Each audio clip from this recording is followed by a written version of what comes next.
பிரியமானவர்களே, இயேசு கிறிஸ்துவின் இணையற்ற நாமத்தில் உங்களை வாழ்த்துகிறேன். இந்த மன்னா டுடே என்ற டெய்லி பாட்காஸ்டை கேட்கிற உங்கள் ஒவ்வொருவரையும் கர்த்தர் ஆசீர்வதிப்பாராக.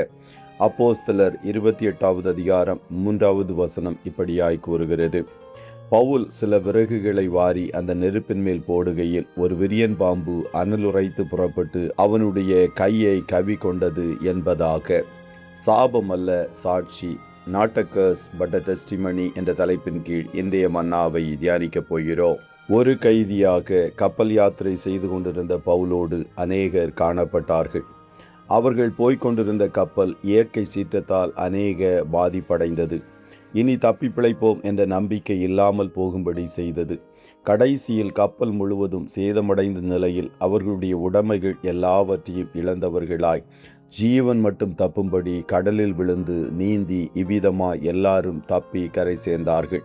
அவர்கள் தப்பி கரை சேர்ந்த அந்த தீவின் பெயர் மெலிதா. அந்நியராகிய அந்த தீவின் ஜனங்கள் அவர்களிடத்தில் அநேக அன்பு செலுத்தினார்கள். அங்கு பிடித்திருந்த மழைக்காகவும் குளிருக்காகவும் அவர்கள் நெருப்பை மூட்டி அவர்கள் அனைவரையும் சேர்த்து கொண்டார்கள். அப்பொழுது பவுல் சில விறகுகளை வாரி அந்த நெருப்பின் மேல் போடுகையில் ஒரு விரியன் பாம்பு அனலுரைத்து புறப்பட்டு அவனுடைய கையை கவ்வி கொண்டது.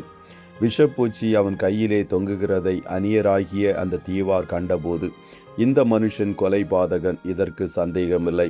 இவன் சமுத்திரத்திற்கு தப்பி வந்ததும் பழியானது இவனை பிழைக்க ஒட்டவில்லை என்று தங்களுக்குள்ளே சொல்லிக் கொண்டார்கள்.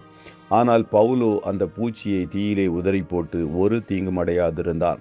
அவனுக்கு வீக்கம் கொண்டு அல்லது அவன் சடுதியாய் விழுந்து சாவான் என்று அவர்கள் எல்லாரும் பார்த்து கொண்டிருந்தார்கள். நெடுநேரமாய் பார்த்து கொண்டிருந்தும் ஒரு சேதமும் பவுலுக்கு வராததை கண்டபோது வேறு சிந்தையாகி இவன் தேவன் என்று சொல்லிக் கொண்டார்கள். சர்ப்பம் கடித்த பவுலை சபிக்கப்பட்டவன் என்று நினைத்து அவன் எப்போது சாவான் என்று பார்த்து கொண்டிருந்த ஜனங்கள் நடுவில் கர்த்தர் அவனை சாட்சியாய் நிற்க பண்ணினார். பவுலுக்குள் இருந்த அபிஷேகம் அவனை அந்த தீவில் சாபமுடையவனாய் அல்ல, சாட்சியாய் நிற்க பண்ணினது. மற்றவர்களுக்கு அது சாபம், ஆனால் அபிஷேகிக்கப்பட்டவர்களுக்கோ அது சாட்சி. கர்த்தருடைய அபிஷேகம் எல்லா சாபங்களையும் நீக்கும். அது வியாதி என்கிற சாபமாய் இருக்கலாம், தோல்வி என்கிற சாபமாய் இருக்கலாம், மரணம் என்கிற சாபமாய் இருக்கலாம், கடன் என்கிற சாபமாய் இருக்கலாம், பயம் என்கிற சாபமாய் இருக்கலாம், உங்கள் முன்னேற்றத்திற்கு தடையாய் காணப்படுகின்ற சாபமாய் இருக்கலாம்.